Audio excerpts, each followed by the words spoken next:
تركت الأهل والمال وطفت الأرض ترحالا تركت الأهل والمال وطفت الأرض ترحالا تركت الأهل والمال وطفت الأرض ترحالا فأقول لكم إن الإمارة عقد بين الراعي والرعية يترتب عليه حقوق وواجبات على كلا الطرفين، وله نواقض منها أن يكون الراعي ملته وأمته. وهذا ما وقع. February 1998, the 40-year-old Saudi exile Osama Bin Laden and a fugitive Egyptian physician, Ayman al-Zawahiri, arranged from their Afghan headquarters for an Arabic newspaper in London to publish what they termed a fatwa issued in the name of an organization called the World Islamic Front. A fatwa is normally an interpretation of Islamic law by a respected Islamic authority, but neither Bin Laden nor Zawahiri nor the three others who signed this statement were scholars of Islamic law. Claiming that America had declared war against God and his messenger, they called for the murder of any American anywhere on earth as the individual duty for every Muslim who can do it in any country in which it is possible to do it. 3 months later, when interviewed in Afghanistan by ABC News, Bin Laden enlarged on these themes. He claimed it was more important for Muslims to kill Americans than to kill infidels.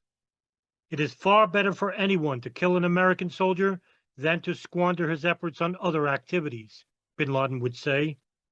Asked whether he approved of terrorism and of attacks on civilians, he replied to the reporter John Miller, "We believe that the worst thieves in the world today and the worst terrorists are the Americans.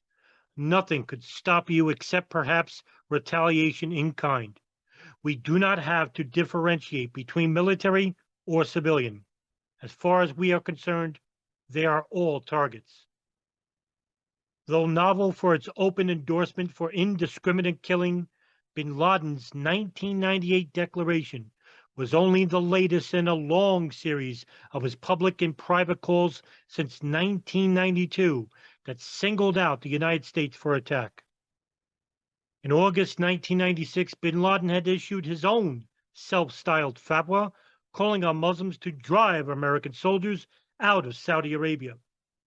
The long disjointed document condemned the Saudi monarchy for allowing the presence of an army of infidels in a land with the sites most sacred to Islam and celebrated recent suicide bombings of American military facilities in the kingdom.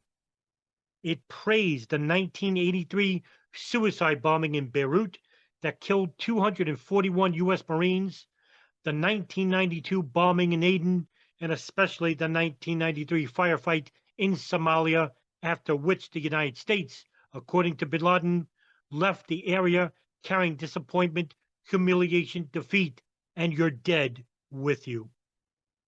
Bin Laden would go on to say in his ABC interview that he and his followers have been preparing in Somalia for another long struggle like that against the Soviets in Afghanistan, but the United States rushed out of Somalia in shame and disgrace.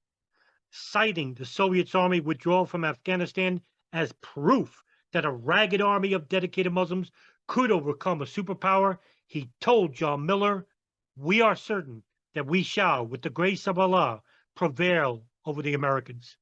He went on to warn that if the present injustice continues, it will inevitably move the battle to American soil. Plans to attack the United States were developed with unwavering single-mindedness throughout the 1990s. Bin Laden saw himself as called to follow in the footsteps of the messenger and to communicate his message to all nations, and to serve as the rallying point and organizer of a new kind of war to destroy America and bring the world to Islam.